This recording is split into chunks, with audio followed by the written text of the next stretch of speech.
नमस्कार. हॅलो डॉक्टरच्या या कार्यक्रमात मी डॉक्टर विनया पाटील आपल्या सर्वांचे मनपूर्वक स्वागत करते. सह्याद्री वाहिनीच्या हॅलो डॉक्टर या कार्यक्रमाचे विशेष म्हणजे या कार्यक्रमात आपणही सहभागी होऊ शकता, तेही फक्त एक फोन कॉल करून. प्रेक्षक हो, स्वामी तिन्ही जगाचा आई विना भिकारी हे वाक्य आपण लहानपणापासून ऐकतो.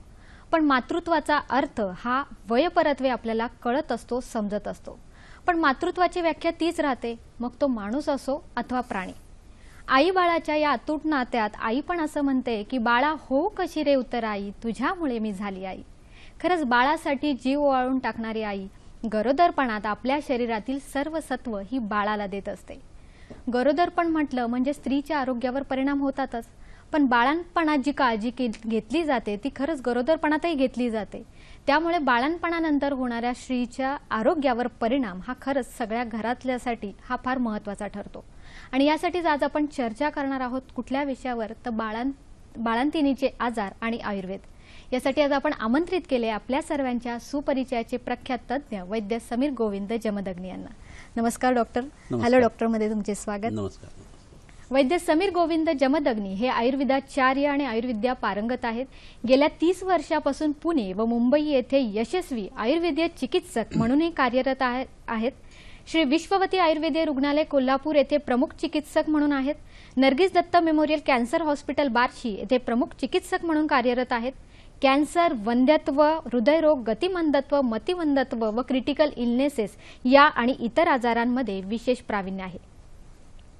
आजचा जो आपला कार्यक्रम आहे त्यात तुमचा सहभागही तितकाच मोलाचा आहे. तुमच्या मनातील प्रश्न आणि आमच्या तज्ञ डॉक्टरांचे उत्तर घेण्यासाठी तुम्हाला लागतील आमचे फोन नंबर. ते असे आहेत: 022 हा मुंबईचा कोड क्रमांक आहे आणि फोन नंबर असा 24908050, 24988050. प्रेक्षको, कार्यक्रम सुरू करूया, पण त्याआधी तुम्हा सर्वांना एक नम्र विनंती अशी की आजचा जो आपल्या कार्यक्रमाचा विषय आहे त्या विषयाला अनुसरूनच आपण प्रश्न विचारावा. प्रश्न विचारताना तो कृपया थोडक्यात विचारावा. प्रश्न विचारताना आपल्या टीव्हीचा आवाज बंद करा, जेणेकरून आपला प्रश्न हा आमच्यापर्यंत व्यवस्थित ऐकू जाईल. याशिवाय आजच्या आपल्या कार्यक्रमातील तज्ञ वैद्य समीर गोविंद जमदग्नी यांचा पत्ता, फोन नंबर आणि वेबसाईट आपण आपल्या कार्यक्रमाच्या दुसऱ्या आणि शेवटच्या ब्रेकनंतर दाखवणार आहोत. त्यावेळी तो कृपया तुम्ही टिपून घ्यावा अथवा मोबाईल कॅमेराने फोटो काढून घ्यावा, जेणेकरून तो तुमच्याकडे सदैव सेव्ह राहील. डॉक्टर, पुन्हा एकदा तुमचे स्वागत. आज आपण सर मागे आपण गर्भिणी अवस्थेतील स्त्रीचे आरोग्य बघितले होते आणि आज आपण बघतोय की बाळंतीण स्त्रीचे आरोग्य कसे जपायचे. तर यामध्ये शरीरामध्ये काय फरक बदलत असतो? कसं होतं, गर्भिणी अवस्था एकदा उत्पन्न झाली की त्याचा परिणाम जो आहे तो सुतिकावस्थेमध्ये सुद्धा बऱ्याच वेळेला टिकून राहत असतो. याचं उत्तम उदाहरण म्हणजे पोटावरती किंवा स्तनांच्या वरती येणारे पांढरे जे चट्टे असतात, ज्याला स्ट्रेच मार्क जसं म्हणतो ना, तसं आयुर्वेदामध्ये किकवीस असं म्हटलेलं आहे. म्हणजे हे नक्की आहे की सुतिका परिचर्या किंवा बाळंतिणीची जी काय वागणुकीची पद्धत सांगितलेली आहे आयुर्वेदाने, त्याचा संबंध हा पहिल्या गर्भिणी अवस्थेशी खूप असतो आणि तो नक्की लक्षात घ्यायला पाहिजे. तेव्हापासून सुतिका परिचर्या खरं म्हणजे सुरू होते. गर्भिणोत्पीडितान दोषान तस्मिन हृदयमाश्रिताः कंडुविदाहम कुर्वन्ती गर्भिण्या किकविसानिच, असं एक सूत्र ह्या डागांच्या बाबतीमध्ये किंवा चट्टे जे पडतात त्याच्या बाबतीत सांगितलेलं आहे.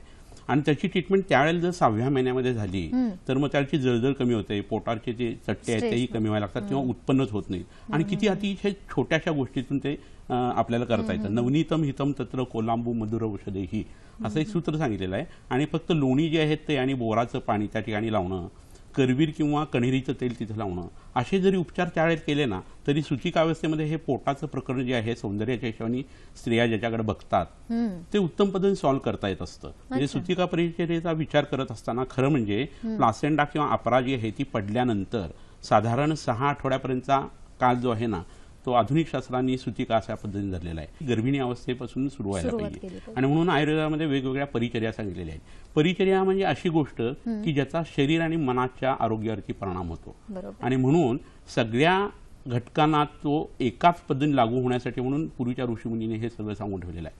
पुरुषम वीक्ष म्हणजे प्रत्येक व्यक्ती ही आयुर्वेद वेगळा बघतो आणि त्याच्यावरती काम केल्यानंतर त्यातनं ते कुटुंब चांगलं होतं, तो समाज चांगला होतो आणि त्यामुळे देशाची जी प्रगती आहे ती आरोग्याच्या हिशोबाने होऊ शकते.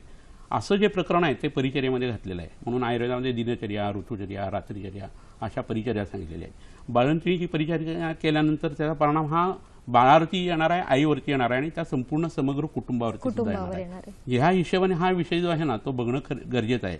हा फक्त स्त्रियांच्यासाठी मग तो कार्यक्रम राहत नाही, घरच्या इतर लोकांना सुद्धा त्याचा उपयोग होतो, किंबहुना ते त्याच्या पद्धतीने मदत त्या स्त्रीला करू शकतात. सुदृढ बालकाचा जन्म हा मुळातच सुदृढ आईच्या मार्फतच होत असतो, त्याच्यामुळे आई आणि बाळाचं आरोग्य राखणं, अबाधित राखणं हे गरजेचं आहे. पण डॉक्टर, हे स्ट्रेच मार्क काय येतात? आता जसं सांगितलं तसं गर्भाचं उत्पीडन म्हणजे गर्भाचं जे प्रेशर आहे पोटावरती येणारं किंवा अँटिरियर ॲब्डॉमिनल वॉलवरती येणारं, त्याच्यामुळे ते पोट जे आहे ते ताणलं जातं, त्वचा ताणली जाते आणि मग मध्ये ज्या गॅप्स आहेत त्याच्यामध्ये जे फॅट किंवा मेदधातू जो आहे तो साचायला सुरुवात होते आणि त्यामुळे उत्पन्न होणारी गोष्ट आहे. स्टिरॉइड्स खाणारे लोक भरपूर जे असतात, व्यायाम करणारे जे खेळाडू जे असतात त्यांच्या बाबतीत हा प्रकार बऱ्याच वेळेला काखेच्या ठिकाणी, पोटाच्या ठिकाणी, मांड्याच्या ठिकाणी होतो. वजनं उचलणाऱ्या लोकांच्या बाबतीत हाच प्रकार घडतो आणि तीच औषधं आपल्याला तिथं सुद्धा वापरता येत असतात. तर स्ट्रेच मार्कच्या हिशोबाने हा मुद्दा का महत्वाचा सांगितला, ह्याची सुरुवात आहे गर्भिणी अवस्थेमध्ये, पण ह्याची एंड जो आहे तो कशामध्ये आहे तर सुतिका अवस्थेमध्ये आहे. आणि ते डाग एकदा आले की घालवणं हे खूप अवघड होऊन बसतं. रक्तपाचक आणि मेदोपाचक असं एक औषध आहे, त्याच्याबरोबर जर ह्याचा वापर केला गेला तर गिवन कोणत्याही वेळेला आपण तो त्रास जो आहे तो नक्की कमी करू शकतो. म्हणजे नुसते शारीरिकच बदल होत असतात का मानसिक बदलही होत असतात? नक्कीच मानसिक बदल तर होतच असतात. किंबहुना ते बाळ जन्माला आल्यानंतर आईचं दृष्टादृष्ट ज्यावेळेला त्या बाळाशी होते त्यावेळेला मज्जा प्रीती जी आहे ती जागृत होते. आयुर्वेदात 2 पद्धतीची प्रेम किंवा प्रीती सांगितलेली आहे. स्त्री पुरुषाचं असलेलं प्रेम जे आहे ते कसं आहे शुक्र प्रीतीतून उत्पन्न झालेलं आहे. मुलाचं आईवरचं प्रेम, आईचं मुलावरचं प्रेम, वडिलाचं मुलीवरचं प्रेम, हे जे प्रेम आहे किंवा एखाद्या गुरुचं शिष्यावरती असलेलं प्रेम हे मज्जाप्रीती म्हणून सांगितलेलं आहे. तर ही मज्जाप्रीती जेवढी चांगली असेल तेव्हा स्तन्य प्रवर्तन किंवा दूध अंगारती जास्त चांगल्या पद्धतीने येतं. दूध उत्पन्न होणं, मैथून कर्म, शौचाला होणं, लघवीला होणं ही सगळी नर्वस ऑपरेशन म्हणून सांगितलेली आहेत. आणि ज्याला फोटोफोबिया हे लक्षण असतं मज्जातंतूच्या कोणत्याही आजारामध्ये, आणि म्हणून अंधाऱ्या खोलीमध्ये पूर्वीच्या काळी बाळंतणीला ठेवलं जायचं. तर तिथं स्वच्छता असणं हे खूप गरजेचं आहे. पण अंधाराचा परिणाम म्हणून त्या स्त्रीच्या अंगारचा पाना जो आहे तो चांगला उत्पन्न होऊ शकतो आणि त्या बाळाचं भरण पोषण जे आहे ते खूप चांगलं होऊ शकतं. तर ह्या सगळ्या पद्धतीने जर आपण विचार करायला लागलो तर शौचालयामध्ये जे लाईट किंवा खूप प्रकाश असतो तो सुद्धा पोट साफ न करण्याला कारणीभूत होऊ शकतो. इतका सूक्ष्म विचार जो आहे तो पूर्वीच्या ऋषीमुनींनी करून ठेवलेला आहे. तर आयुर्वेदाचं म्हणणं काय आहे हे लोक तुम्ही सगळ्यांनी ऐकून घ्यायला पाहिजे. जवळच्या वैद्याला तुम्ही भेटा आणि प्रत्येक गोष्टीमध्ये आयुष्याच्या संबंधित प्रत्येक गोष्टीचा विचार आयुर्वेदाने जो केलेला आहे तो लक्षात घेऊन त्या पद्धतीने जर तुम्ही सल्ला घेतलात तर खूप आजार जे आहे ते उत्पन्नच होणार नाहीत, असतील तर कमी होण्याची शक्यता आहे. बाळंतणीच्या बाबतीत हे नक्की करायला हवं. नक्कीच. आणि हे आयुर्वेद हे शास्त्र आहे, त्याच्यामागे कारण हे नक्कीच आहे, तर फक्त ते आपल्याला गरज आहे तर समजून घेण्याची. आपल्याला एक फोन आलेला आहे, सर फोन घेऊया. हेमलता बोलतायत आपल्याशी पंढरपूरहून. नमस्कार हेमलताजी. नमस्कार सर. बोला. हॅलो. हा बोला बोला. माझ्या मुलीचं 3 महिने झालेले आहे तर वजन वाढत नाहीये. हॅलो. 3 महिन्याची मुलगी आहे. बर. आणि बाळणपण तुमचं जे झालं ते कसं झालेलं आहे? सीझर झालं का नॉर्मल डिलिव्हरी? नाही ना, गर्भवती 3 महिन्याची. 3 महिन्याची गर्भवती आणि तिचं आईचं वजन वाढत नाहीये का? हा. बरं बरं, काय हरकत नाही. ठीक आहे, प्रश्न समजला. फोन ठेवला तरी चालेल ना. असं आहे की वजन जे आधीचं आहे त्या स्त्रीचं ज्या वेळेला दिवस राहण्याच्या आधीचं तेव्हापासून 9 महिने 9 दिवस पूर्ण होतपर्यंत 9 ते 13 किलो वजन हे वाढायला हवं. आता वजन वाढत नाही हा जो प्रसंग आहे तो 4 महिन्यापर्यंत लक्षात नाही घ्यायला पाहिजे. कारण त्यावेळेला मळमळ होणं, उलट्या होणं, जुलावणं अशी बरीचशी लक्षणं जी आहे ती कफाची उत्पन्न होतात. आता वसंत ऋतू सुरू आहे त्यामुळे कफाचा प्रकोप असतो. पहिले 3 महिने जे असतात ते कफ शरीरामध्ये जास्ती स्त्रियांच्या उत्पन्न होतं गर्भिणी अवस्थेमध्ये. पुढचे 3 महिने त्यावेळेला पित्ताचं आधिक्य जास्ती असतं आणि त्याच्या पुढचे 3 महिने जे असतात ट्रायमेस्टर जो शेवटचा आहे त्यात वाताचं आधिक्य असतं आणि म्हणूनच मग डिलिव्हरी होण्यासाठी त्या वाताचा शरीरगुण हा उपयोगी पडत असतो. तर हे लक्षात घेता आता मळमळ होणं, भूक न लागणं, सकाळी भूक लागते पण तिन्ही सांजेला भूक न लागणं अशी लक्षणं त्यांना येऊ शकतात. तर थोडी वाट पाहायला पाहिजे आणि त्यासाठी एकदम कडक खूप औषधं घ्यावीत असं नाही आहे. किंबहुना जोपर्यंत गर्भाशयामध्ये प्लासेंटा जो आहे किंवा अपरा जी आहे ती रुतत नाही तोपर्यंत शक्यतो औषधही नकोतच. पण त्यासाठी दीर्घ श्वसन जरी त्यांनी केलं, अनुलोम विलोम प्राणायाम जरी केला किंवा दह्याची निवड जी आहे त्याच्यामध्ये त्याच्याबरोबर इथं सुंठीचं किंवा मिऱ्याची पावडर थोड्या प्रमाणात जरी घेतली तरी तिला भूक लागायला लागेल. आणि दुसरी महत्वाची गोष्ट अशी आहे की द्राक्षाचं नावाचं एक औषध आहे ते 2-2 चमचे दोन्ही जेवणाच्या नंतर जर घेतलं गेलं तर उत्तम पद्धतीने भूकही लागेल आणि त्यातून उत्पन्न होणारा जो परिणाम आहे तो म्हणून वजन सुद्धा मुलांचं छान पद्धतीने वाढायला लागतं. कारण द्राक्षाच्या फळापासून द्राक्षाचं बनवलं जातं, त्या झाडाचा तो गर्भ आहे आणि त्यामुळं शरीरातल्या गर्भाची वाढ करण्याचं सामर्थ्य जे आहे त्या फळांच्या मध्ये आणि बियांच्या मध्ये खूप असतं. तर असा छोटासा विचार करून सुद्धा ते औषध त्यांना देता येईल आणि उत्तम पद्धतीने त्यांचं वजन नंतर वाढायला लागेल. पण 4 महिन्यापर्यंत वाढ बघावी. इतर पंडुरोग किंवा ॲनिमिया नाही यांना एवढं बघून घ्यावं आणि तसं जर असेल तर चोथ्यासहित फळं खाणं हे प्रकरण त्यांनी करावं. त्यामध्ये त्यांनी पपई आणि अननस मात्र खाऊ नये. नक्कीच. म्हणजे निसर्गतः सर जी फळं आहेत किंवा ज्या गोष्टींचा आपण अवलंब करतो तो आपल्या शरीरावर परिणाम होत असतो. बरोबर आहे. आणि हा मोठा एवढा गूढ अभ्यास हा आयुर्वेदात केलेला अगदी आहे. बरोबर. सर तुम्ही परिचर्या म्हणाला, तर बाळंतिणीची परिचर्या ही कशी असली पाहिजे? कसं आहे, बाळ जन्माला येताना आपण जो मगाशी विचार केला तर बाळ पहिल्यांदा जन्माला आलेला आहे. मग गर्भनाभिनाडी जी आहे, अंबलिकल कॉर्ड, त्याच्यानंतर प्लासेंटा, हे पूर्ण बाहेर पडल्यानंतरचे पहिले 24 तास अशा पद्धतीने काही परीक्षणं जी आहेत ती वैद्याला करायला लागत असतात. बरोबर. पुन्हा पहिले 7 दिवस काही परीक्षण करायला लागतात आणि 7 आठवड्यापर्यंतची काही परीक्षणं असतात. तर ह्याच्यामध्ये काय असं होतं की गर्भाशयाचा आकार पूर्णतः प्राकृत होणं किंवा पहिल्यासारखं होणं ही प्रक्रिया खूप महत्वाची असते. तुम्ही असं लक्षात घ्या की प्लासेंटा एकदा बाहेर पडला आहे, गर्भनाभिनाडी बाहेर पडली आहे, गर्भ बाहेर पडलेला आहे, तरी सुद्धा ते गर्भाशय जे आहे ना त्याचं वजन साधारण 1 किलोपर्यंत 1000 ग्रॅम एवढं असतं आणि साधारण 7 दिवसाच्या कालावधीमध्ये ते 50 ते 100 ग्रॅम पर्यंत कमी येत असतं.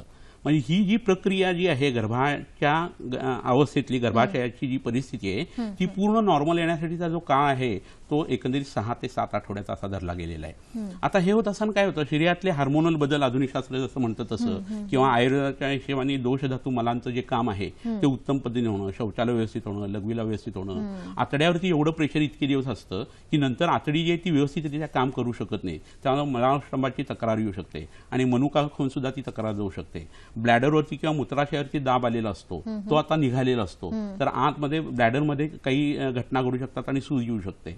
तर अशा बऱ्याच गोष्टी असतात की ज्याचा विचार आपल्याला करायला लागतो आणि त्यानुसार आपल्याला औषधांची योजना सुद्धा करायला लागते.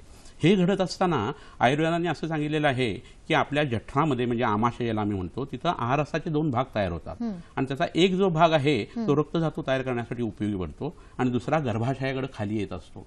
गर्भाचं भरण पोषण तर आता झालेलं आहे, तर उरलेला जो तो भाग आहे रजाचा तो ऊर्ध्वगामी म्हणजे वरती येतो आणि स्तन्याशय म्हणजे स्तनांची पुष्टी होते आणि बाळाला जे लागणारं दूध आहे ते त्यातनं उत्पन्न होत असतं. तर ही प्रक्रिया केव्हा सगळ्यात चांगली होणार आहे, तर ज्यावेळेस गर्भाशयाचं आकुंचन पूर्ण होईल त्यावेळेला. आणि त्यावेळेला गर्भिणीचा एकदा सुतिका या अवस्थेमध्ये पदार्पण झालं की गर्भाशय नॉर्मल होण्यासाठी आयुर्वेदाने काही औषध सांगितले. तुम्हाला सगळ्यांना ऐकून म्हणता असेल की बाळंतकाळा नंबर 1, बाळंतकाळा नंबर 2, बाळंतकाळा नंबर 3 हे तेवढ्यासाठी आहेत. तर पहिले 10 दिवस अश्वगंधारिष्ट हे द्यावं म्हणजे मसल टोन चांगला वाढतो आणि जे गर्भाशय आहे त्याचं आकुंचन खूप छान होतं. गर्भाशय मसल पासून बनलेलं आहे आणि अश्वगंधेचा परिणाम जो आहे तो त्या मसलवरती येतो. यथा द्रव्य गुणवरिष्ठा सर्व मध्य गुणाधिका असं एक सूत्र आहे. त्या हिशोबाने अश्वगंधेचे सगळे गुण तर मिळतातच आणि त्याच्यामध्ये थोडंसं असलेले कोहोल किंवा अल्कोहोल आहे त्याचा परिणाम म्हणून गर्भाशयाची शुद्धी चांगली होते आणि वरती येणारं रज जे आहे ते चांगलं उत्पन्न होऊन त्यातून स्तन्याची उत्पत्ती खूप चांगली होते. दुसरा जो भाग असतो त्यावेळेला आपण काही औषधं जी वापरायची त्याच्यात दशमूलारिष्ट वापरावं पुढच्या 10 दिवसामध्ये आणि त्याच्यानंतर कुमारी असं जे आहे ते 10 दिवस वापरावं. असं 1 महिना जर केलं गेलं तर गर्भाशय पूर्णतः नॉर्मलला येतं. हार्मोनल जे शरीरातले बदल आहेत ते पूर्ण नॉर्मल होतात. योनिमार्ग जो आहे अपत्यपद ज्याला म्हटलेला आहे, किती सुंदर शब्द आहे पहा. योनिमार्गापेक्षा अपत्यपद हा शब्द वापरलेला आहे. म्हणजे मूल जन्माला येण्यासाठीचा तो भाग म्हणजे व्यवहार जो आहे मैथुन कर्म ते सुद्धा पुत्र प्राप्तीसाठी किंवा मुलगी होण्यासाठी सांगितलेलं आहे. बीजग्रंथींचं काम नॉर्मल व्हायला लागतं आणि ती स्त्री पूर्णतः नॉर्मल होऊ शकते. तर हा जो प्रकार आहे तो पहिल्यांदा करणं गरजेचं आहे. हा पहिला सुतिका परिचर्येचा भाग आहे. नैसर्गिक क्रिया आहे त्याच्यामुळे ती वेळ घेणारच, त्याच्यामुळे त्याच्या आड आपण येऊ नये, ती पूर्णतः होणंच गरजेचं आहे आणि त्यासाठी तुम्हाला वैद्यांचा सल्ला हा नेहमीच आवश्यक असतो.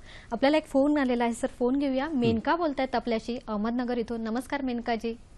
हॅलो. हॅलो. हा बोला मेनका. मॅडम माझी डिलिव्हरी 6 वर्ष झाले आणि म्हणजे तेवढं पोट कमी व्हायला पाहिजे ना असं क्लीन असं झालेलं नाही आणि त्याच्यानंतर पण 2 वेळा मिसकॅरेज झालं. तर पोट कमी करण्यासाठी काय करायला पाहिजे? खूप सुंदर प्रश्न विचारलेला आहे आणि अनेक स्त्रियांना हा उपयोगी पडणार आहे. कसं आहे, कफ प्रकृतीची स्त्री असेल, मेदस्वी शरीर असेल, घरी स्थूलपणा असेल तर हे पोट सुटणं आधीच जास्ती होत असतं. पण त्याच्यात आता गर्भिणी अवस्थेनंतर सुतिका अवस्था आल्यानंतर काही गोष्टी न केल्या कारणाने सुद्धा पोट वाढणं हा जो प्रकार असतो तो होतो. पोट वाढण्याची जी प्रक्रिया आहे ती सरसहा कशामुळे होतं हे लक्षात घेणं गरजेचं आहे. भाताचं प्रमाण जास्ती असणं, दही जास्ती खाणं, ताक जास्ती पिणं, जेवल्यानंतर शतपावली न घालता झोपणं, अति व्यवहारिक किंवा मैथुन कर्म जास्ती प्रमाणात होणं, मेदस्वी पदार्थ जास्ती खाणं, तेलकट पदार्थ जास्ती खाणं आणि सुखासीनता असणं म्हणजे हॅपी गो लकी असं आयुष्य असणं, या गोष्टीमुळे पोट सुटणं ही प्रक्रिया घडते. आणि ते तिथं का सुटतं पोट, तर मेदाचं मूलस्थान म्हणून वपावहन सांगितलेलं आहे. आणि आपल्या पोटाची जी अँटिरियर ॲब्डॉमिनल वॉल आहे ह्याला हाडांचा जास्ती आधार असा नाहीये. खाली जे काही हिप बोनच्या हिशोबाने जिथं इन्सर्शन मसल्स आहे ते, आणि वरती स्टर्नमचा काही भाग आणि आपल्या रिब जे आहेत त्याला ते मसल्स लागलेले असतात. त्यामुळे त्याच्यामध्ये आतमध्ये पोटातले जे अवयव आहेत ते जर त्याच्यामध्ये आधमान किंवा वात जर भरायला लागला आणि गर्भिणी अवस्था जर येऊन गेलेली असेल तर मग पोट सुटण्याची प्रक्रिया ही जास्ती होते. तर मेदावृत्त वात अशा पद्धतीने त्याचा विचार करून आयुर्वेद औषधं देतो. मगाशी सांगितलेली जी कारणं आहेत त्याच्या विरुद्ध वागणं हे त्याच्यामध्ये महत्वाचं आहे. त्याच्यात योगासनांचा खूप उपयोग होतो. कपालभाती हा प्राणायाम एकटा जरी सकाळी संध्याकाळी 20-20 मिनिटं केला तज्ज्ञ वैद्यांच्या सल्ल्याच्या सहाय्याने तर तुमचं वजन 800 ग्रॅम एका दिवशी कमी होऊ शकतं. मग त्यावेळेला भात कमी करणं, गोड पदार्थ, तेल, मीठ हे कमी करणं हे गरजेचं आहे. तुम्ही असं लक्षात घ्या की 1 ग्रॅम मीठ जे आहे ते 60 ग्रॅम पाण्याला धरून ठेवतं आणि 61 ग्रॅम वजन वाढत असतं. तर वजन कमी करताना किंवा पोट कमी करताना तुम्हाला हा भाग निश्चित उपयोगी पडेल.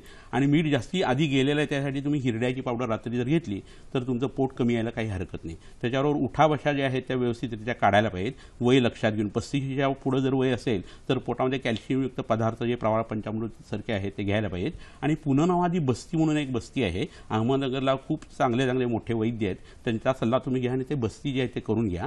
दर महिन्याला 7-7 बस्ती केले तरी 3 महिन्यामध्ये तुमच्या पोटाचा आकार निश्चित कमी होईल. आपल्या नेहमीच कार्यक्रमात आपण टिप्स देत असतो जे डॉक्टर आपल्यासाठी आणत असतात. आजची टिप्स काय आहे तेही नक्की बघूया. ऑपरेशन नंतरचा कॅन्सरचा विकार पुनरुद्भवू नये म्हणून दररोज 30 ते 45 मिनिटे कपालभाती प्राणायाम करावा. हळूहळू प्रमाण वाढवत नेणे. रोज रात्री त्रिफळा चूर्ण 1 चमचा, मध 1 चमचा व तूप अर्धा चमचा घ्यावे. डॉक्टर, आपण चर्चा तर करतोय, मुळात सर आयुर्वेद ही आपलं आरोग्य हे सुदृढ ठेवण्यावर जास्त भर देतं आणि आपण आपल्या कार्यक्रमात नेहमीच आरोग्यपूर्ण वनस्पती सर तुम्ही दाखवता, जेणेकरून आपल्या प्रेक्षकांना कळतंच की कुठल्या वनस्पतीचा वापर हा कशासाठी आहे. प्रेक्षक हो, मुळात काय असतं की मनात आपल्याला एखादी महत्वाकांक्षा येते आणि ती महत्वाकांक्षा जर सफल व्हायची असेल तर आपलं आरोग्य हे उत्तम राहणं गरजेचं आहे. आणि ते कशाच्या जोरावर, तर आयुर्वेदाच्या मदतीनेच आपण हे सगळं साध्य करू शकतो. बघूया आजच्या औषधी वनस्पती कोणत्या आहेत आणि त्याचा उपयोग कसा करायचा. आता इथं काही वनस्पती मी हातात धरलेली आहेत. तर त्यातली ही जी पहिली वनस्पती आहे ह्याची पानं जी आहेत आता सगळी सुप्तावस्थेमध्ये झोपी गेलेली आहेत, कारण हे कंपाऊंड लीव्ज आहेत. 3 सांजा झाल्या की हे दिवे लागण्याच्या वेळेला ही पानं मिटत असतात. तर आमलकी किंवा आवळा अशी ही वनस्पती याला धात्री असं सुद्धा म्हटलं गेलेलं आहे. आणि या वनस्पतींचं फळ जे आहे ते आवळा, तुम्हाला सगळ्यांना डोंगरी आवळा माहिती आहे, तो कापून ठेवलेला असेल तर काळा पडतो, कारण त्यामध्ये लोह असतं आणि त्याचं ऑक्सिडेशन झाल्यानंतर तो काळा पडत असतो. तर गर्भिणी अवस्थेमध्ये आणि सुतिका अवस्थेमध्ये सुद्धा जेव्हा पंडुरोग नावाचा आजार उत्पन्न होतो किंवा रक्त कमी व्हायला लागतं, रक्ताल्पता उत्पन्न व्हायला लागते, त्यावेळेला या आवळ्याचं फळ जे आहे ते पोटात घेणं हे खूप इष्ट आहे. आणि ते घेत असताना लोक मिठाबरोबरती घेतात, तसं कृपया तुम्ही करू नका. तुम्ही खडी साखरेबरोबरती ही वनस्पती जी आहे त्याचं सेवन करायला पाहिजे. या आवळ्याच्या पानांचा वापर गॉल ब्लॅडर स्टोन कमी होण्यासाठी सुद्धा होतो, हा दुसरा त्याचा फायदा आहे. आवळा जर पोटामध्ये घेतला तर रक्त वाढतं, आयुष्याचं वर्धन होतं, वयाचं स्थापन होतं, म्हणजे वय आहे तिथंच थांबतं आणि त्याच्याबरोबर पोट साफ होतं, हा त्याचा आणखीन एक दुसरा भाग आहे. ही जी दुसरी वनस्पती आता आपल्या समोर दिसतीये ही अश्वगंधा नावाची वनस्पती आहे. ढोरगुंज नावाचा एक वनस्पतीचा भाग आहे, तो आणि अश्वगंधाच्या थोडासा फरक आहे, पण ह्याच्या मुळाचं काम जे आहे ते मज्जातंतूंच्यावरती खूप उत्तम होतं.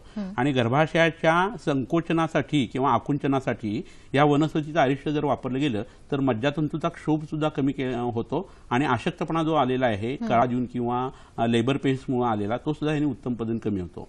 याच्या पानांचं चूर्ण जर पोटामध्ये घेतलं किंवा ओली पानं जर खाल्ली तर वजन कमी करण्यासाठी सुद्धा याचा उपयोग होतो. जे मुळाचा वापर आहे तो वजन वाढवण्यासाठी आणि पानांचा वापर जो आहे तो वजन कमी करण्यासाठी. इतकं अप्रतिम ब्रह्मदेवाने याच्यामध्ये मिश्रण करून ठेवलेलं आहे.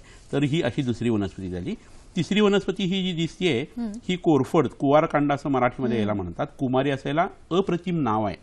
तर हे साधारण रजस्वला अवस्थेपर्यंत तर खूपच उपयोगी पडतं आणि नंतर सुतिका अवस्थेमध्ये सुद्धा खूप उपयोगी पडतं.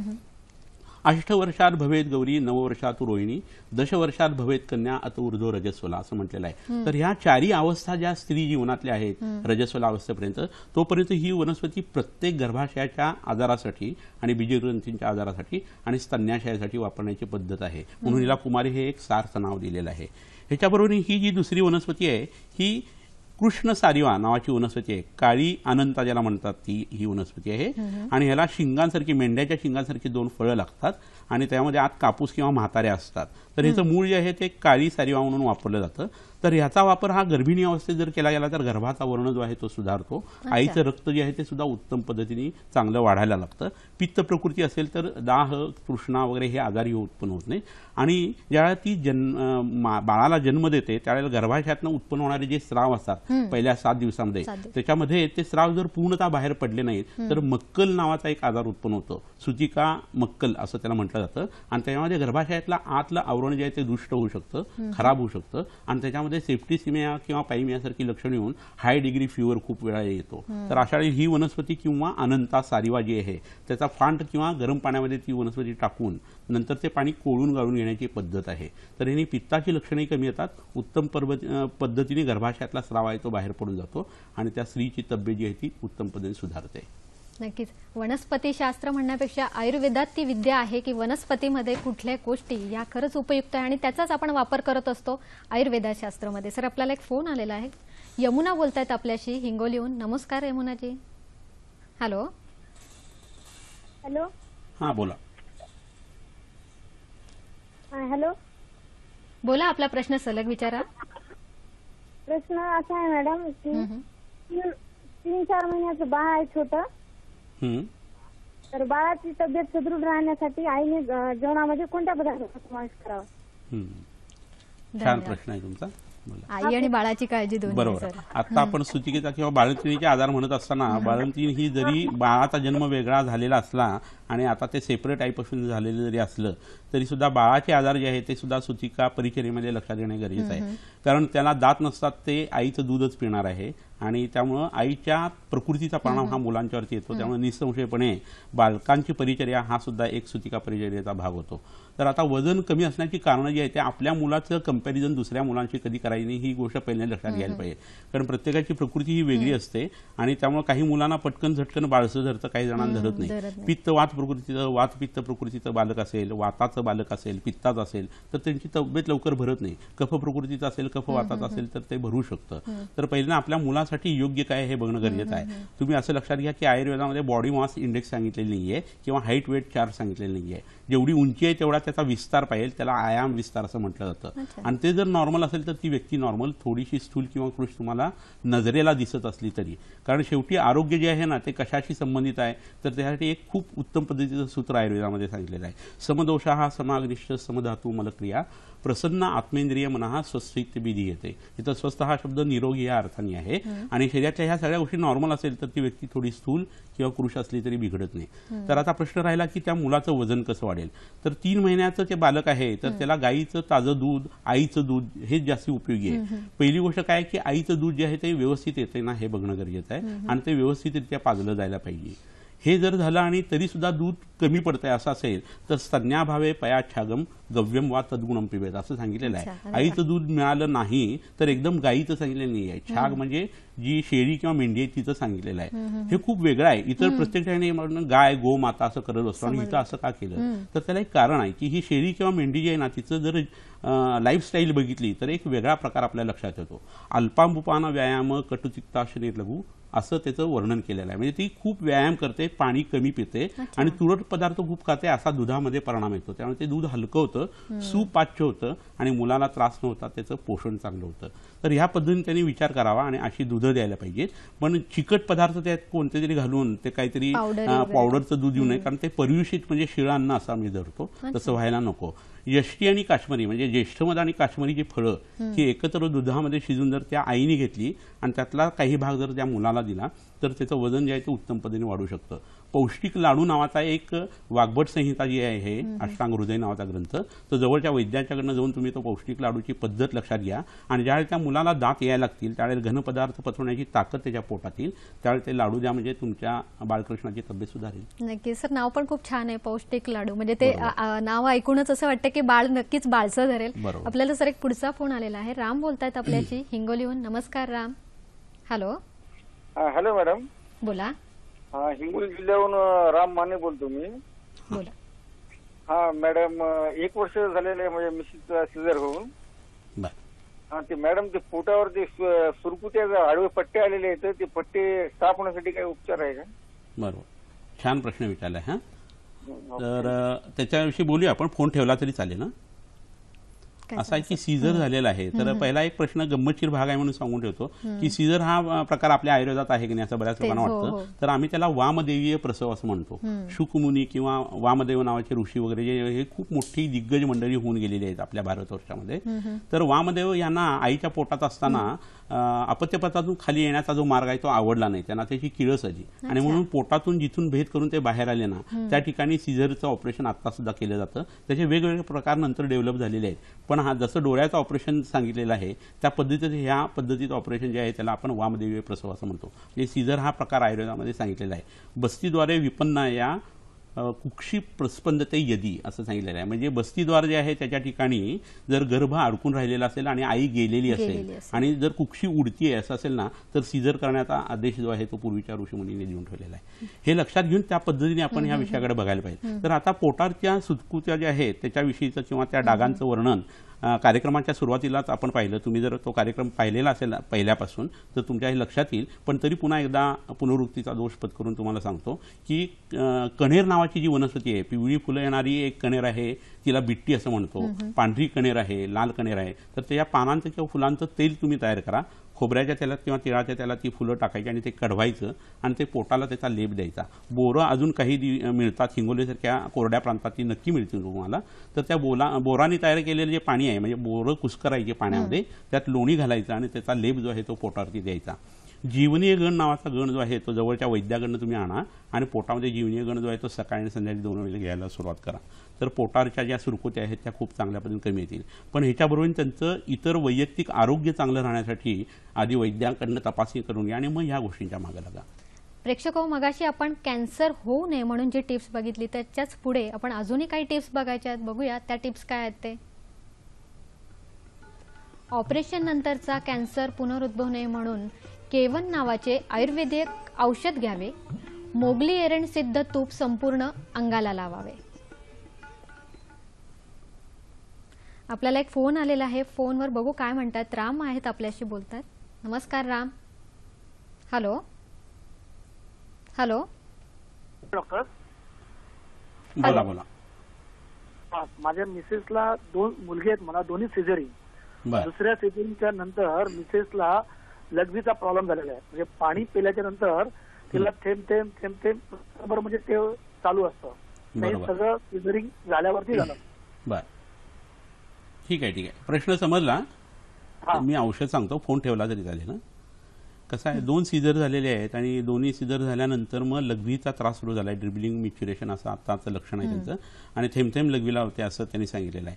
तर सुतिका परिचर्या करायला लागत असताना सुतिका अवस्थेमध्ये उत्पन्न होणारे जे आजार असतात ना, त्याच्यामध्ये मूत्रसंग किंवा मूत्रकृष्णा असं प्रकरण जे आहे ते आयुर्वेदाने सांगितलेलं आहे. तर कसं होतं, जो वैद्य किंवा डॉक्टर त्यावेळेला हँडल करत असतो स्त्रीला, त्याच्या काही प्रमादामुळे किंवा चुकीमुळे गर्भाशय भ्रंश जसा होतं तसं हे प्रकरण होऊ शकतं. काही चुकीच्या खाण्यापिण्याच्या वागण्याच्या पद्धतीने सुद्धा त्यावेळेला त्रास होऊ शकत असतात. ती स्त्री ज्या पद्धतीने कळा काढत असते, देत असते किंवा जास्ती कुंतत असते त्या हिशोबाने काही गोष्टी उत्पन्न होत असतात. आणि काही असात्म्यतेतून उत्पन्न होणारे जे औषधांचे साईड इफेक्ट असतात त्याचा परिणाम म्हणून सुद्धा सुतिका, अशा 4 पद्धती सुतिका ज्याचे आजार जे आहेत ते आपल्याला व्यवहारामध्ये दिसत असतात. आता झालंय कसं इथं की मूत्रमार्ग हा स्त्रियांचा शॉर्ट असतो आणि त्याच्या बरोबरीनं जवळ योनिमार्ग आणि गुदमार्ग जवळ असल्या कारणानं आणि पोटामध्ये ह्या तिन्ही अवयवांच्यावरनं एकच पेरिटोनियल लाइनिंग फिरल्या कारणानं एकाच आजार हा दुसऱ्याला पटकन होऊ शकतो. तर स्ट्रिक्चर उत्पन्न होणं किंवा जखम होऊन त्या ठिकाणी जो घाव भरून येतो त्यावेळेला फायब्रस टिश्यू तयार होते आणि मग असं ड्रिबलिंग मॅच्युरेशन बऱ्याच वेळेला होऊ शकतं. किंवा बस्ती आनाह नावाचा एक विकार सांगितलेला आहे. ब्लॅडरला आतनं सूज आलेली असेल, सिस्टायटिस सारखा आजार, आणि जर पोट त्यांचं मोठं असेल तर त्याचं सततचं प्रेशर जे आहे ते पोटावरती येऊ शकतं. तर आधी त्याचं तपासणी व्हायला पाहिजे, योनी मार्गाची तपासणी आणि मूत्रमार्गाची तपासणी व्हायला पाहिजे. त्याच्यामध्ये युजली हे लक्षात येतं की गर्भाशयाचा स्रंस किंवा भ्रंश आहे का. खोकल्यानंतर थोडीशी युरिन लावणं असं लक्षणं सुद्धा त्यांना कदाचित असण्याची शक्यता आहे. तर ह्याच्यासाठीची औषधं जी आहेत ती खूप चांगली आणि सोपी आयुर्वेदात औषधं सांगितलेली आहेत. पिप्पल्यादी तेलाचा बस्ती नावाचा एक जो वर्णन केलेला आहे तो त्यांच्या पत्नीसाठी त्यांनी जर दर महिन्याला 14 दिवसाचा जर कोर्स केला गेला जवळच्या वैद्याकडनं शास्त्रोक्त पद्धतीने, स्पामध्ये जसा होतो तशा पद्धतीने नाही, त्याच्याबरोबरीनं सीड्स बाथ किंवा कटी स्नान जर त्यांनी केलं, गरम पाण्यामध्ये बसण्याचा जर प्रघात ठेवला, आणि त्याच्याबरोबरीने पोटामध्ये काही जी औषधं असतात त्याच्यामध्ये रक्त आणि मेदधातू चांगले होतील अशी 2 औषधं सांगितलेली आहेत, रक्तपाचक आणि मेदोपाचक. हे जर पोटामध्ये घेऊन कोठा साफ होण्याचं औषध जर रात्री घ्यायला सुरुवात केली तर उत्तम पद्धतीने त्यांचा हा त्रास कमी येण्याची शक्यता आहे. त्याच्याबरोबर स्प्रुक्का नावाची एक वनस्पती, एक कपुरी मधुरी, त्यांनी असं फायब्रस टिश्यू उत्तम पद्धतीने कमी येतं आणि त्याचा काढा वॉटर रिकॉक्शनच त्याचा उपयोग पडतो, इतर चूर्ण वगैरे लागू पडत नाही. ते दुपारी आणि रात्री जेवणाच्या आधी त्यांनी घ्यावं.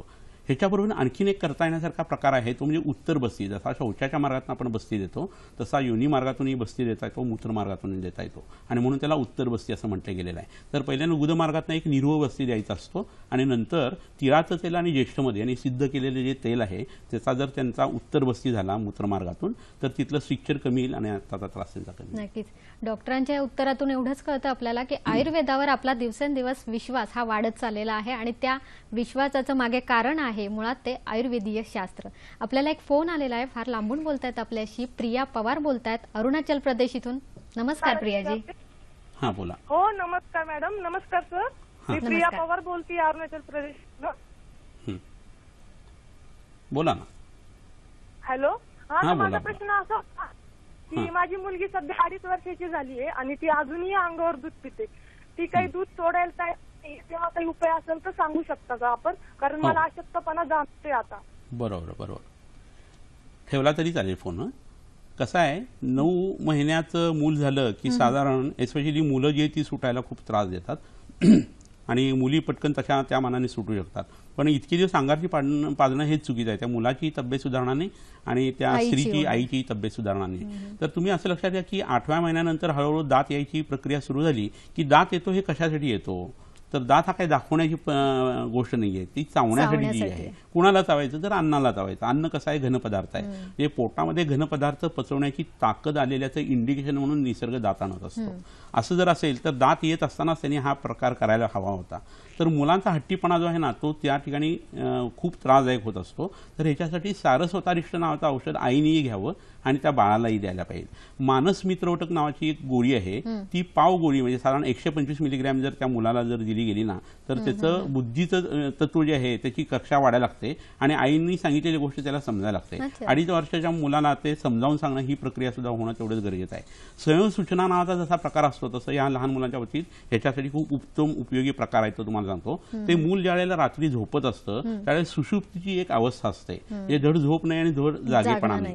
तर त्यावेळेला ते अंगारची तू दूध पिऊ नको असं त्याला सांगणं आणि तू शहाणा मुलगा आहेस, तू अन्न खायला पाहिजे असं जर त्याला रोज सांगायला सुरुवात केली ना तर एका अमावस्येपासून दुसऱ्या अमावस्येपर्यंत किंवा पौर्णिमेपासून पौर्णिमेपर्यंत हा प्रयोग तुम्ही करून बघा, अप्रतिम फायदा होतो याचा. तर ह्याच्यामध्ये होणारी गोष्ट कशी आहे की शरीराची भूक वाढत असते आणि दुधांती भागत नाही आणि जर असंच त्यांनी पाजत अंगारती राहिलं तर लैंगिक समस्या ज्या आहेत त्या मुलांना नंतर उत्पन्न होत असतात. तर हे सगळं लक्षात घेऊन दुसरा एक भाग इथं सांगणं गरजेचं आहे, ते म्हणजे उडदाचे वडे किंवा मेदू वडे जे आहेत ना ते अशा मुलांना खायला द्यायला सुरुवात करायची. त्यांच्या शरीरातलं मांसाचं तत्व वाढायला लागलं, मांसतत्व वाढायला लागलं आणि मेद शरीरात भरायला लागला की अस्थिधातूची निर्मिती जी आहे ती चांगली व्हायला लागते आणि ह्या मुलांची दुधाची किंवा द्रव पदार्थांची ओढ ही कमी येते. तर ह्या 3 गोष्टी माझ्या मते त्यांनी करून बघाव्यात आणि वडिलांच्याकडे मुलाला झोपायला द्यायचं, आईने वेगळ्या खोलीत झोपायचं, हे शेवटचं उत्तर आहे. नक्कीच. थोडक्यात सवय ही बंद करणं ही सुद्धा आपल्याच हातात असतं. आपल्याला एक फोन आलेला आहे, मेघा बोलतायत आपल्याशी भंडारा इथून. नमस्कार मेघाजी. हॅलो. हां बोला. मॅडम नमस्कार. मी मेघा बोंद्रे बोलत आहे, जिल्हा भंडारा. मला ट्विन्स आहेत आणि मोठ्या प्रमाणात माझ्या पोटावरती स्ट्रेचबाग काळ्या कलरची आली आहे आणि पायावर खूप मोठ्या प्रमाणात सूजन आलेली आहे. म्हणजे बसताना सुद्धा बसता येत नाही मला. आणि 8व्या महिन्यात मला खाज झालेली आहे पूर्ण शरीराला, पूर्ण काळे काळे अंगाला म्हणजे डाग आलेले आहेत. आणि याचा परिणाम बाळावर होऊ शकतो का? आणि याच्यानंतर डिलिव्हरी नंतर काही प्रॉब्लेम होऊ शकतो का? हे विचारायचं. अजून तुमची डिलिव्हरी व्हायची आहे का? आणि 9वा महिना सुरू आहे मला आता. 9वा महिना. बरं. आणि पायावरची सूज आहे, पायावरची डाग आहेत ना? पायावर खूप मोठ्या प्रमाणात सूजन आहे. बरं बरं. आणि ट्विन आहे, 2 बाळ आहेत ना पोटात? ट्विन्स आहेत मला. आणि ट्विन्स आहेत, ओके. खाज झालेली आहे शरीरावर आणि स्ट्रेस. बरं. ठीक आहे. धन्यवाद मेघाजी. काय सांगा? कसं आहे, गर्भिणी परिचर्या त्यांची पाळली जात नाहीये. खरं हा विषय जो आहे तो आजच्या अखत्यारीतला नाहीये, तरी सुद्धा आता प्रश्न आलाय तर उत्तर देणं हे गरजेचं आहे. तर असं होतं की यमलगर्भ आम्ही म्हटलेला आहे त्याला. म्हणजे 2 बाळ पोटात असतील, गर्भ जर असेल तर त्याला यमलगर्भ असं म्हटलं जातं. तर आता त्यांना अंगारची जी सूज येते किंवा काळे डाग जे आलेले आहेत आणि त्याला खाज आहे असंही त्यांनी म्हटलेलं आठवत आहे मला.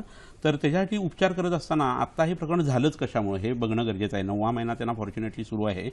तर शरीरामध्ये आपण जे अन्न खात असतो त्याच्यामध्ये वेगवेगळ्या समजुती असतात लोकांच्या की नॉनव्हेज खाल्लं तरच प्रेग्नन्सीमध्ये त्याचा उपयोग होईल, बाळाचं वजन वाढेल. तर ह्या गोष्टी खऱ्या आहेत एका लिमिटपर्यंत.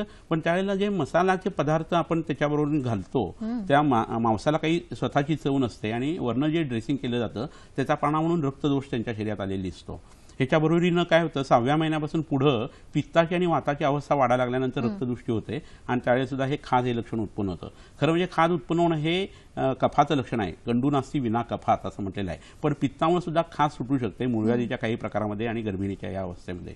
तर त्याच्यासाठी रक्त शुद्ध करणाऱ्या गोष्टी वापरणं हे गरजेचं असतं.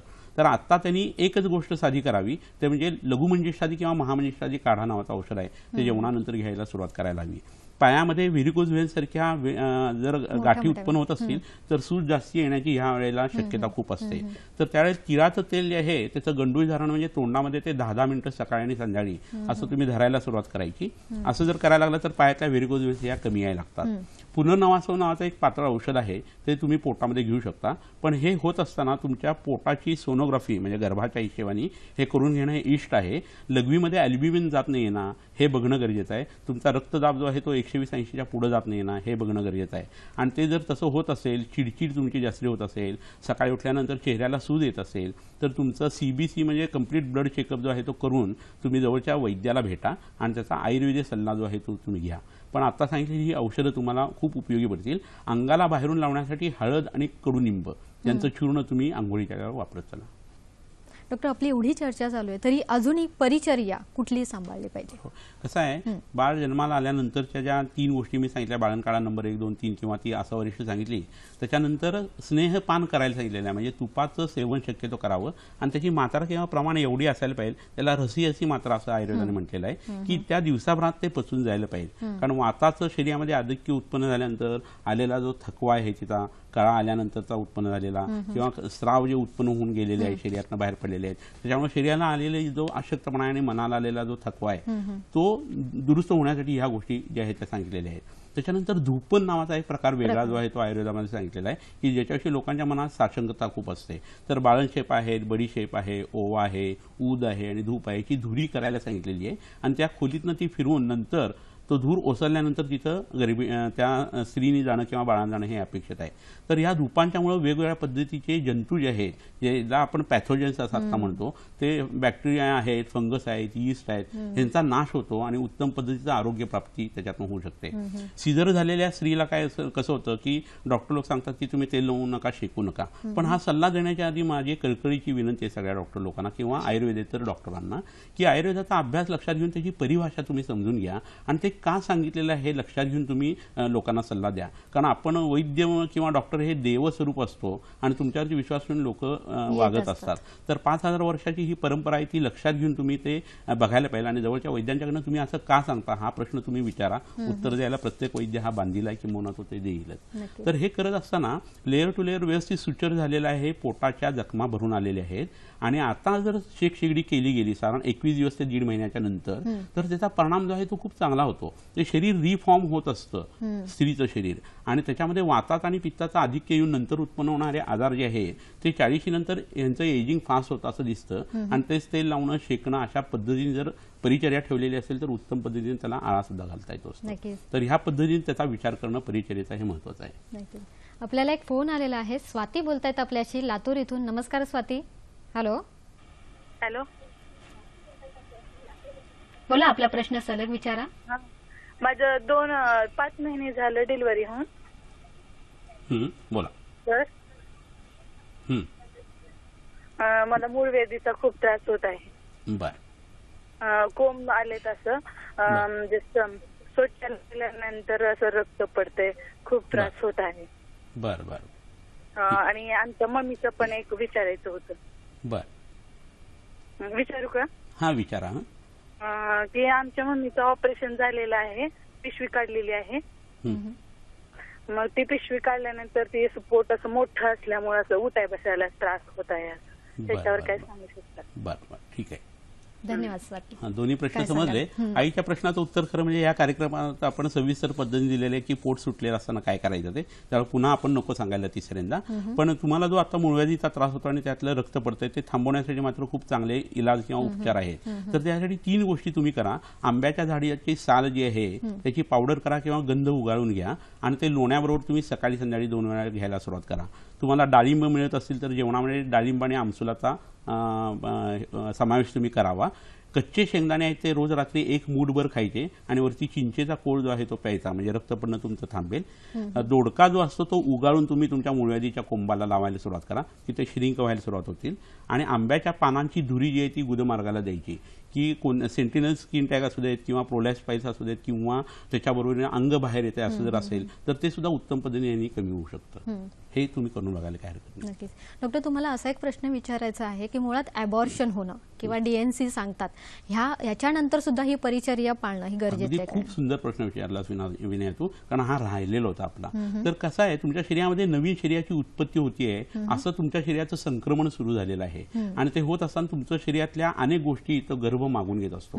म्हणून तर डोहाळे लागत असतात. डोहाळे म्हणजे काय, 2 हृदय असणं, दौहृद असं म्हटलं जातं. आणि त्यामुळे गर्भाच्या ज्या इच्छा आहेत त्या हृदयाकरवी आईच्या मार्गे त्या अभिव्यक्त होत असतात. समजा मुलाला कॅल्शियम कमी वाटतंय त्या बाळाला, तर ते आईच्या दातातलं कॅल्शियम काढून घेतं, आणि ते जर जमणार नसेल तर आईला माती खायची इच्छा उत्पन्न करतं. तर हे सगळं प्रकरण लक्षात जर घेतलं तर ते गर्भ जर आधीच गर्भस्राव किंवा पाच झाला तर तो गर्भ जरी नष्ट झाला तरी आईचं शरीर निम्म जे अर्धवट आहे ओलं ते तसंच राहतं, आणि त्यांनी सुद्धा ही सुतिका परिचर्या करणं हे खूप गरजेचं आहे. सर, आपण म्हणजे मुळात म्हणतो की बाळंतपणासाठी कुठली आयुर्वेदिक उपचार किंवा तुम्ही पंचकर्म सांगा? कसं आहे, बाळंतपण एकदा हे झाल्यानंतरचा हा जो काळ आहे त्याच्या स्नेहन मगाशी सांगितलं त्याचं करणं खूप गरजेचं आहे. भूक वाढण्यासाठी पंचकोल म्हणून 5 गोष्टी आहेत. पिप्पली, पिप्पली, मूल, चव्य, चित्रक, नागरही अशी ते 5 द्रव्य आहेत, औषधं आहेत, की त्याचं चूर्ण जे आहे ते जेवणाच्या आधी किंवा नंतर दह्याच्या निवडीबरोबर घ्यायचं. दही हे जड आहे आणि हे पचायला हलकं असतं आणि पोटातली भूक चांगली वाढते. गर्भिणीचा जसा आहार सांगितलाय तसा सुतिकेचा आहार हा सात्विक असायला पाहिजे. भुकेपेक्षा 2 घास तिने कमी खायला पाहिजे. मेथीचे लाडू, अळीवाचे लाडू हे इतकं खाल्लं जातं की त्या स्त्रिया ज्या असतात त्या खूप जाड होतात आणि नंतर वजनाचा प्रॉब्लेम येतो. तर दूध वाढवण्यासाठी तरल मधुर रसात्मक अशा शतावरीसारख्या वनस्पती ज्या आहेत त्या वापरणं हे गरजेचं आहे. आणि आहार जो आहे तो संध्याकाळच्या वेळेचा तरी तुम्ही कमी ठेवणं हे खूप इष्ट असतं. पौष्टिक अन्न घ्या, माफक अन्न घ्या, आणि मधुर रसात्मक अन्न जर घेतलं तर तृप्ती पटकन येण्यासाठी अन्न चवून चवून खा. जितकं हळूहळू अन्न चवून खाल तेवढं तोंडामध्ये सरफेस एरिया त्याला खूप मिळतो आणि तृप्ती आल्याशिवाय माणूस खायचं थांबत नाही. तर भातासारखे पदार्थ असताना तांदूळ भाजून घेऊन ते वापरणं हे गरजेचं असतं. त्याने अवश्यम झालं तर मग दूध बिघडायला लागतात, आणि त्यामुळे खूप आहाराचा अतिरेक करणं हे करू नये. त्यांनी कफानी किंवा पित्तानी दूध बिघडतं आणि त्याचा परिणाम जो आहे तो त्या मुलावरती येतो. नक्कीच. डॉक्टरांनी आपल्यासाठी आरोग्य सल्ला सुद्धा आणला आहे. त्या आरोग्य सल्ल्यामध्ये बाळंतीण स्त्रीने कुठले कुठले सल्ल्यांचा उपयोग करावा आपल्या परिचर्येमध्ये हेही आपण बघणार आहोत. आता वेळ झाली आपला आरोग्य सल्ला ऐकण्याची.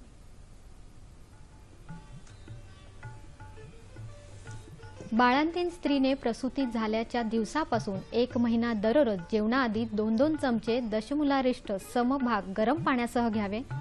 बाळंतीण स्त्रीने स्वच्छता असलेल्या शक्य तितक्या अंधाऱ्या खोलीत कमीत कमी 2 महिने विश्रांती घेतल्यास गर्भाशयाचा आकार पूर्ण नॉर्मल होतो, अंगावर दूध जास्त येते, बाळाच्या व बाळंतिणीच्या प्रकृतीमध्ये चांगले बदल घडून येतात.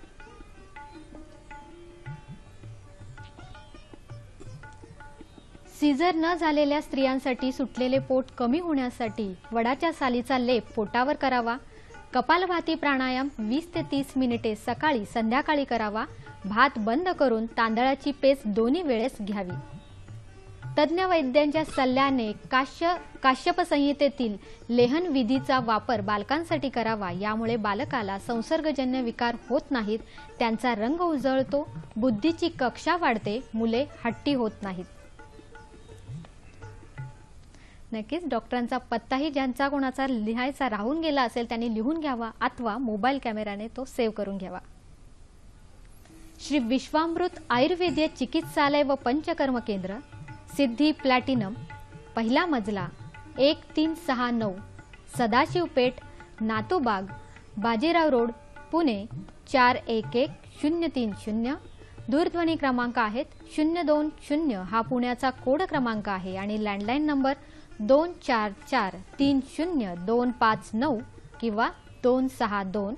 मोबाईल नंबर आहे 9595810727 किंवा 8087347921. ईमेल आयडी आहे shriviswamrut@gmail.com.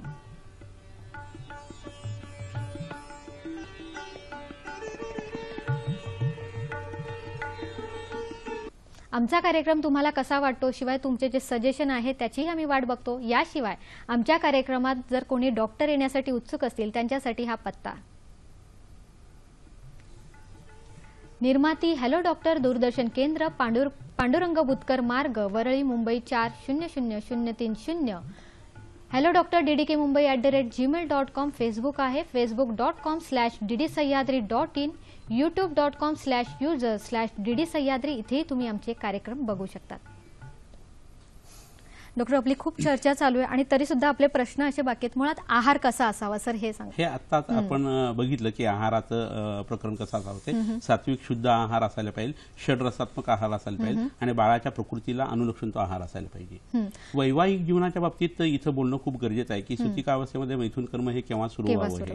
तर त्याच्या आधी ब्रेस्ट कॉल नावाची एक कन्सेप्ट जी आहे ती सांगणं खूप गरजेचं आहे की अंगारचं स्तन्य प्रवर्तन किंवा दूध जास्ती येणं हे केव्हा शक्य होणार आहे. बाळाच्या विषयीची प्रीती जास्ती जर असेल चांगल्या पद्धतीची तर ते होणार आहे. पण नवऱ्याच्या विषयीची जी शुक्रप्रीती आहे ती जर वाढायला लागली तर अंगारचं दूध हे कमी होणार आहे. तर बाळ जन्माला आल्यानंतर त्या स्त्रीच्या शरीराच्या वरती त्या मुलाला जर पालथं झोपवलं आणि ते मॉन्स पिविस म्हणजे बेंबीच्या खाली जर झोपवलं तर ते हळूहळू 3 तासामध्ये वरती सरकत जातं आणि आईच्या स्तन्याशयाला जाऊन लुचायला सुरुवात करतं. तर जसं कासवीने अंडी ठेवते समुद्राच्या किनाऱ्यावरती आणि जेव्हा ते हॅच होऊन कासव बाहेर येतं त्यावेळी ते उलट दिशेला जाते, समुद्राच्या दिशेला बरोबर जायला लागतं. तर ह्या मिल्क लाईन ज्या आहे त्या आयुर्वेदाने सांगून ठेवले गर्भाशयापासून स्तन्याशयापर्यंत जातात आणि त्याच्या मार्गावरनं हे छोटंसं बाळ जे आहे त्याची ती हालचाल जी आहे आणि त्याच्याविषयीचं जे वात्सल्य आहे त्याच्यामुळे त्या स्त्रीला दूध जास्त यायला लागतं. तर दुधाची औषधं देण्याच्या आधी हा प्रयोग जो आहे तो प्रत्येक स्त्रीने करावा. प्रसवाच्या वेळेलाच तो करायचा असं नाहीये, नंतर सुद्धा करावा. आणि असं जर असेल आणि त्या बाळाच्या वात्सल्याचा विचार जर चाललेला असेल तर नवऱ्याच्या प्रेमाचा संबंध तिथं कमीत कमी कसा येईल हे बघणं गरजेचं आहे. 9 महिन्यापर्यंत जरी मुलाला अंगारचं दूध जर गेलं तर 35 वर्षापर्यंत त्याचं शरीर पडत नाही आणि डिसइंटिग्रेशन होत नाही किंवा एजिंग होत नाही.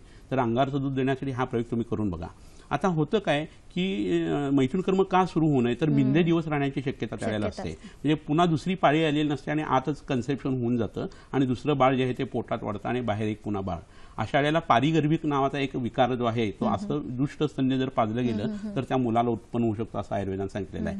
हल्ली हा प्रश्न फारसा येते पण जेव्हा 8-8, 10-10 मुलं व्हायची किंवा मुलगी आणि आई दोन्ही एकाच वेळेला बाळंत व्हायचा असा जो काळ होता त्यावेळी हे मिंदे दिवस बऱ्याच वेळा राहायचे. तर मैथुन कर्म हे शक्यतो टाळलं जायला पाहिजे आणि ते साधारण 11 महिन्यानंतर जर सुरू झालं तर काही बिघडत नाही, पण शक्यतो ब्रह्मचर्य पालन दोघांनी करणं गरजेचं आहे. सर, सुतिका अवस्थेमध्ये मुळात व्यायाम कधीपासून करावा?